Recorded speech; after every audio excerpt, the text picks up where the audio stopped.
All right, welcome back to Bridge Live, brought to you by RKD Group. Justin McCord with you for our last Bridge Live segment of today and of 2026. Still joined by Olga Waltman. Still standing. Still standing. Yep. And our very special guest, our last guest, Kishshana Palmer. Welcome to Bridge Live. Oh my gosh, I'm happy to be here. Kishshana, okay, so first of all, the three of us have known each other for a little bit. Yes, we have. We've been at events together. We have.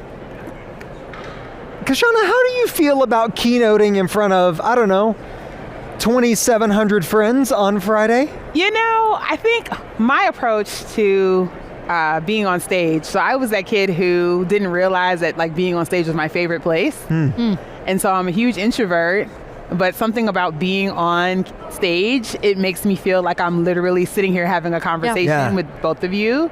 So it feels like I'm just kicking it with some friends who happen to know their stuff about marketing and fundraising and all things on how to raise capital for missions that right now are super, super critical. So I feel like it's an honor, but also I get to actually hang out with the homies. Yeah. So I love it. It is hanging out with the homies. It is. It is. So you'll be taking stage. Yeah. I have a two-part question. Sure. What will you wear? Okay. And how do clothes send a message, serve as an armor, represent who you are? So there will be feathers.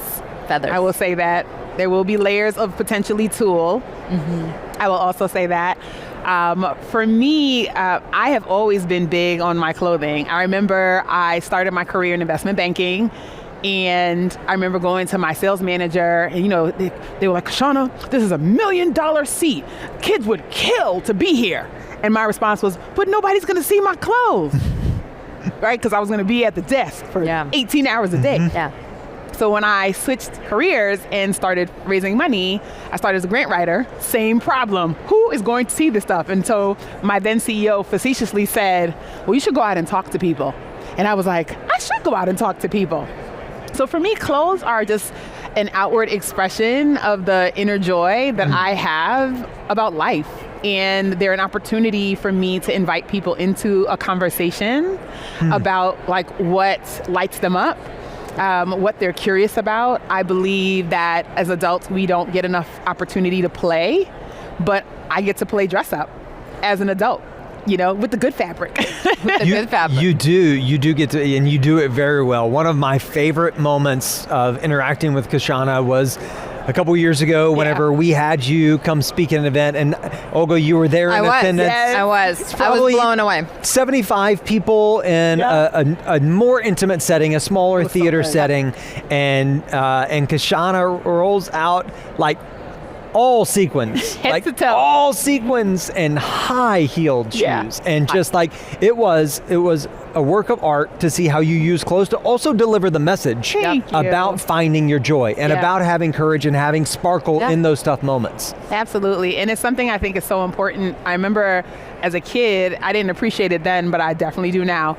My mom would always say, if you don't feel your best, you still need to look your best. And so she would really make sure that my siblings and I understood, take the extra 15 minutes and put yourself together.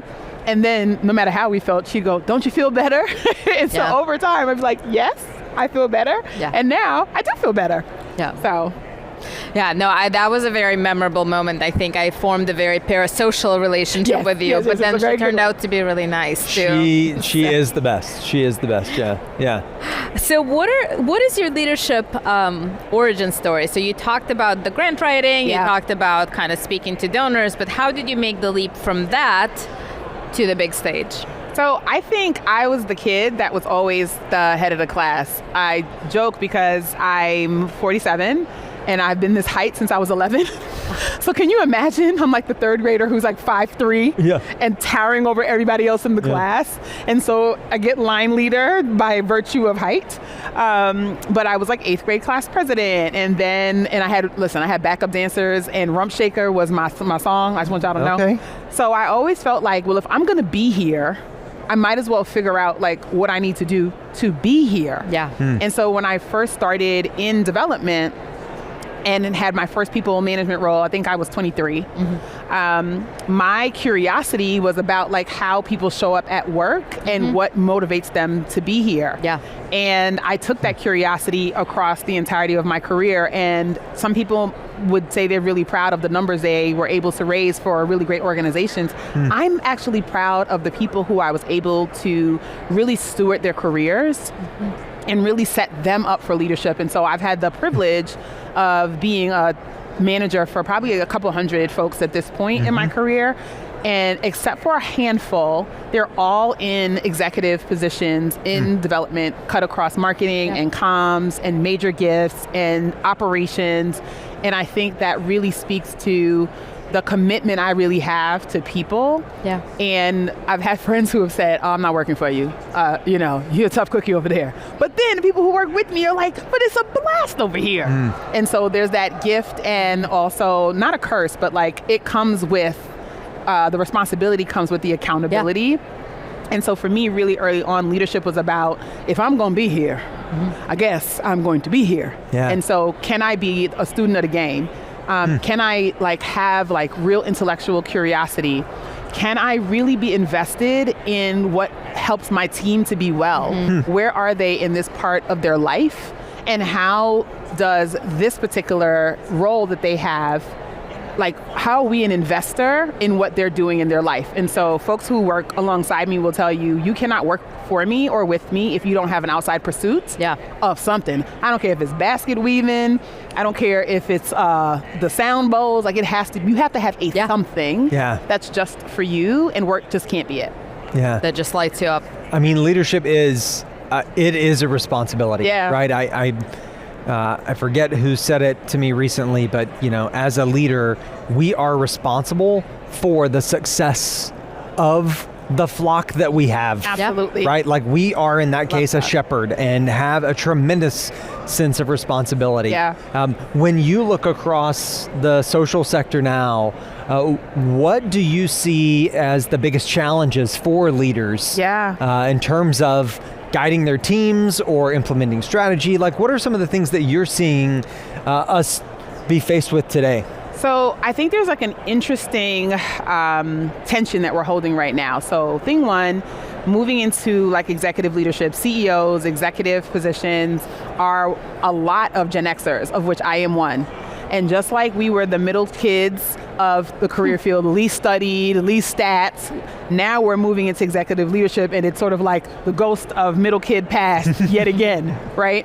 So there's not a lot of attention on succession planning, and not like before where folks didn't want to release the reins. Yeah. Now it's because younger professionals don't want the reins. Right. And so we're holding the fort, exhausted, having been achievers, many of us, and strivers, many of us, for most of our career.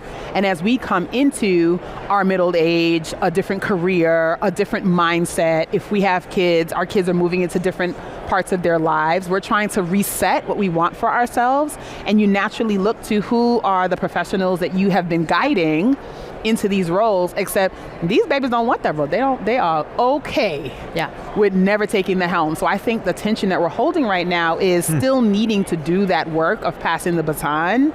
And then instead of where I was in my early 20s wanting the baton, having to cajole, convince, persuade younger professionals about why they should take it. Yeah. They're like, I see what you all have had to do to get there, and psych, I don't want it. Yeah. And so how can leaders right now demonstrate, and I'm going to talk about this during my keynote, a flat-footedness about how to lead with a posture that is 10 toes down. And how do you demonstrate character and integrity and personality and verve and all of the things that the coming into yourselves that we're getting to do. Many of us are having a second teenage resurgence, so we pay bills now. How do you express all of that to show that vulnerability and that humanity, and that also there is a third way to come into leadership?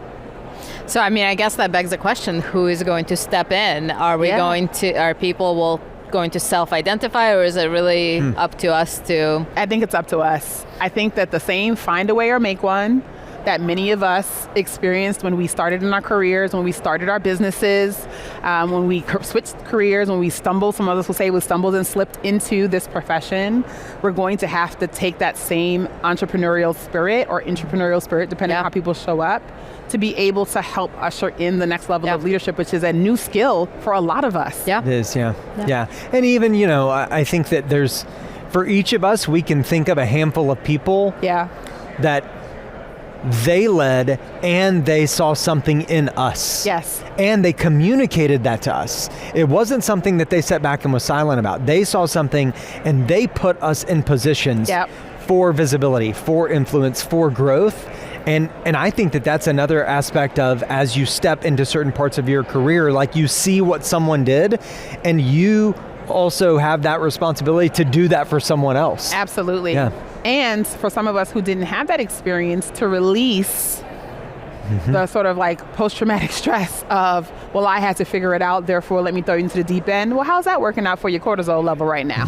And so maybe there is another way. So I think that we have the opportunity to be able to have a deeper discussion to show like actually what is possible and to create space for professionals who want to step into leadership to find their own way.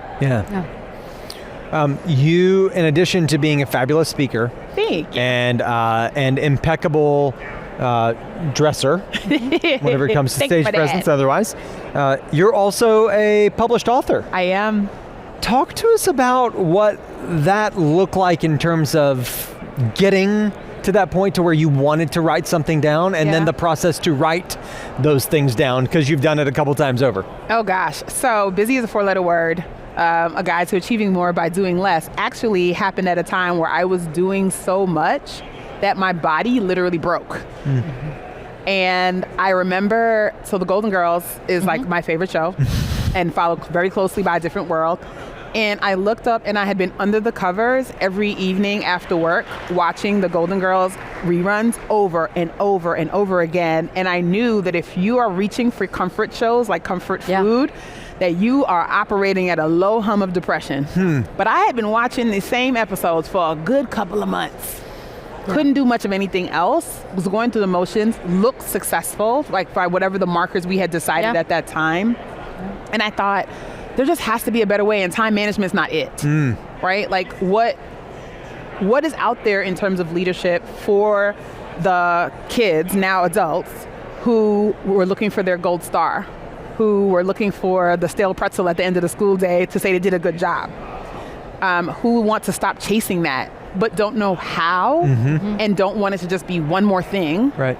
And so I wrote it from a place of just not knowing, and so I wrote my way out.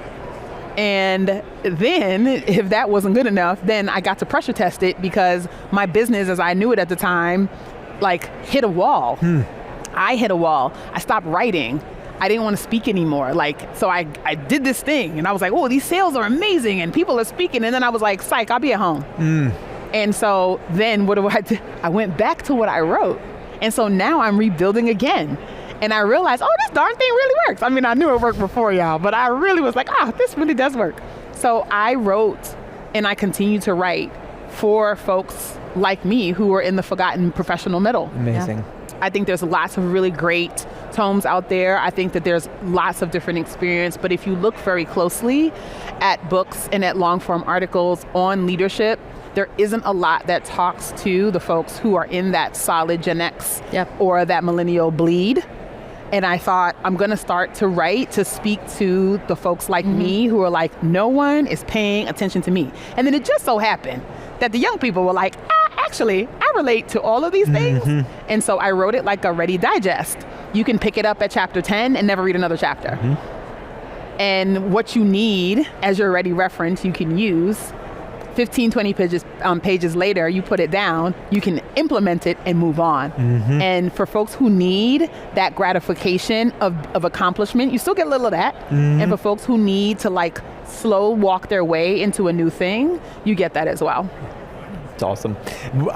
I just have to share that Sure. we had this great moment Kishshana and I did backstage at that event that I referenced earlier, because that was the day that she saw the design for the cover. Oh my gosh, I totally remember that. And so she was like, I need someone to share this with. And at that point, we had known each other, but we'd only had a handful of conversations. And I felt so privileged and honored to be able to be one of the first people to see the cover of the book and see the options. And thankfully, I didn't overshare my opinion and then put myself into a bad spot. But it was just such a joy of a moment, which obviously comes across in your writing and your stage presence and those things. So. Yeah, I mean, we'll see what's next. Folks have asked me now to write all types of things. They're like, so I'm thinking, the Real Housewives of fill in the blank nonprofit. Because the gift of being a fundraiser for most of my career is that I have had the ear of many folks. And then the gift of being an executive coach for years is that I've got to see behind the curtain of all of the foibles and then the successes of organizational leaders. And there are some through lines that I think we try to pretty over. And unlike my very pretty shoes I'll have on tomorrow, sometimes I don't think we need to put a bow on something that is tough. I think we need to learn how to keep sweating that out and really work through it. So figuring out what my next thing's gonna be. I think it's called lipstick on a pig. Yes, that's exactly what it's called. Oh my gosh, Well, Kishshana, it's been a joy to have you here. Always. We are so excited for your keynote tomorrow. We are. And you're helping us close out BridgeLIVE 2026. Oh my gosh. So what an honor. So thank you for tuning in to this conversation and all the conversations today. And we'll see you in 2027. We'll see you later. See you later, y'all.